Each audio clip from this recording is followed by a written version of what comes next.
Գյուրջան Կասկադ 60 ամիս փուլային վճարում բազմաթիվ առավելություններ։ Ուղերձը միակն է, այստեղ գտնվողների կարծում եմ, դա դատապարտել Նիկոլ Փաշինյանի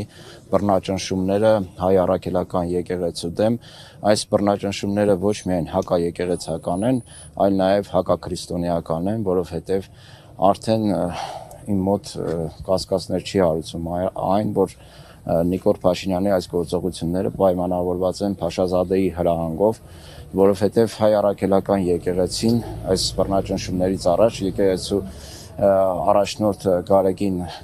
կաթողիկոսը Ժնևում հայտարարեց գերիների վերադարձի թեմայի մասին, բարձրաձայնեց այդ թեման, արցախցիների իրավունքների, Արցախ վերադառնալու իրավունքի մասին խոսեց ու սկսվեցին այս բռնաճնշումները, ու դրանից առաջ արդեն Փաշազադեն հրահանգ տվել էր, որ եկեղեցին պետք է կարգի հրավիրվի, մեղմ ասած, ու Նիկոլ Փաշինյանը լծված է այդ գործին,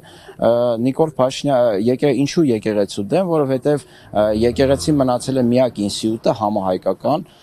որը բարձրաձայնում է արցախահայերի իրավունքների խնդիրը, Սփյուռքի հետ կապված նաև Հայոց ցեղասպանության միջազգային ճանաչման խնդրի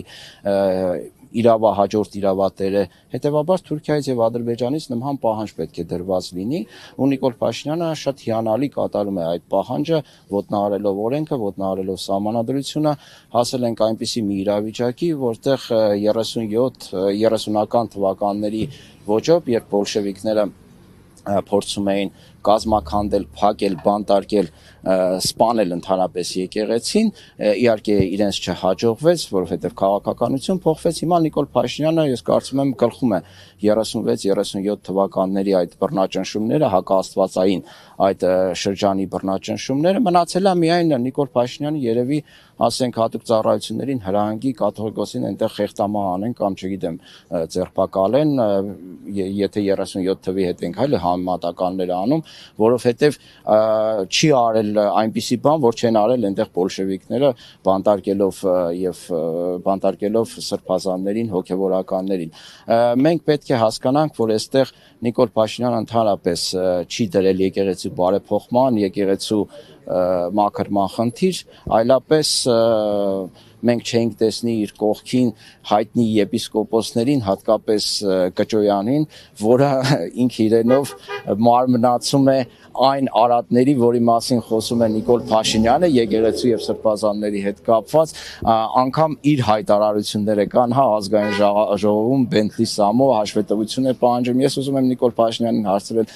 արդյոք դուք այդ հանդիպման ժամանակ քո ասած Բենթլի Սամոյից հաշվետվություն պահանջել եք իր Բենթլիի հետ կապված, օֆշորային սկանդալի հետ կապված, Կճոյանով ես ուզում բարեփոխել հայ առաքելական եկեղեցին, այսինքն սա խեղ կատակություն է եւ Արշակ Սրբազանի ձերբակալությունը լրիվ 37 թվականի մատնության տրամաբանության շրջանակներում է, ինչ որ մեկը 7 տարի առաջ տեղի ունեցած դեպքի հետ կապված, ես իմիշ մատնություն է տալիս, 7 տարի հետո գալիս է մարդ եք ձերբակալում։ Ղազյան, ես հիշում եմ նախորդ տարի համահեղինակել էիք մի ֆիլմ, որտեղ ներկայացվում էր նաև մեր աղետների պատճառը, անմիաբանությունը նաև, անտարբերությունը կատարվողի հանդեպ, ինչու չստացվեց պատմության ընթացքը փոխել, եթե դասեր ունեինք ու այդ դասերից տեղյակ էին տարբեր շրջանակներ։ Գիտեք, այդ առումով շատ դժվար է ասել, նախ միաբանությունը ես կարծում եմ այդքան էլ տեղին չէ սպարակայում, որովհետև երբեք էլ միաբան չեն եղել, ոչ միտեղ միաբանություն առանձնապես չկա, բայց հասարակության մի ստվար հատված միավոր նույն Սարդարապետի ժամանակ միասնություն չի եղել, բայց գալիս է մի պահ, որ ազգի մեծամասնությունը առողջանում է եւ սկսում է դիմադրություն ցույց տալ ու կարծում եմ, որ հիմա սահմանավորվում է այդ գործընթացը եւ Նիկոլ Փաշինյանը հենց դրանից է վախենում, որովհետեւ սա նման է հուսահատ քայլի Նիկոլ Փաշինյանի կողմից, որովհետև հասկանում է, որ այդ կոնսոլիդացիան միավորում կոչված ազգի մեծ մասի շատ շուտով տեղի է ունենալու։ Հետևաբար միակ տարբերակը, ինչը յուրահատուկ է բոլոր բռնապետներին, բանտերը լցնել այնպիսի մարդկանցով, որոնք կոշտ հակադրվում են իր բռնապետական ռեժիմին։ Այստեղ նաև զարմանալի է, մի քիչ շեղվեմ հարցից, միջազգային կառույցների, արևմտյան երկրների դեսպանատների, այն հասարակություն կոչվողների քար լռությունը, ձկան նման լռությունը։ Զարմանալի է, թե ենթադրել հաշվի առնելով այս Դե ես մեղմ եմ արտահայտվում զարմանալի ասելով, որովհետև հասկանալի է, չէ, իրենք պատվեր են կատարում քաղաքացիական կոչվածները, որոնք նախկինների ժամանակ իրենց ճղում էին տարբեր, ասենք ոստիկանը մի հատ փոքր հրում էր ինչ որ մեկին, միջև Եվրամիություն զեկույցներ էին գրում, դատապարտում էին, դեսպանատները, ասենք, մարդիկ էին ուղարկում, բանակցում էին, չգիտեմ, ասենք մի հատ աղմուկ էր։ Հիմա որ 4-ը սրբազան ոչ մի բանի համար բանտարկված է, պլյուս այլ բանտարկյալներ, այլ թեմաներով քաղաքական հետապնդվողներ, ոչ մեկի ձայնը դուրս չի գալիս։ Ես հասկանում ես, որ սա իրականում մեծ պատվեր է եւ այս պատվերը սպասարկում են նաեւ այդ կառույցները, այդ քաղաքացիական կոչվածը, նաեւ արևմտյան երկրների այդ դեսպանատներն ու կառավարությունները։ Մենք Վրաստանում տեսանք, հա, ինչպես է այդ ամեն ինչը տեղի ունենում, ինչպես են իրենք աջակցում հակաժողովրդավարական գործընթացներին։ Հիմա Նիկոլ Փաշինյանը իրենց ձեռք է տալիս, իրենք էլ շատ հանգիստ աչք են փակում այս ամեն ինչի վրա, բայց եթե տեղը գա, Զելենսկի դեպքում ո՞նց եղավ։ Ասենք շահերը ոտնահարեց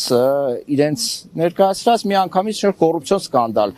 բան եղավ ի հայտ եկավ։ Հիմա Նիկոլ Փաշինյանի պարագայում նույնն է։ Հենց սկսի այդ երկրների Թուրքիայի, Ադրբեջանի նաև պատվերները չկատարել, մի անգամից կտեսնենք, թե Նիկոլ Փաշինյանը ինչ հրեշավոր դիկտատոր է եղել, մի անգամից կլսենք դատապարտումներ։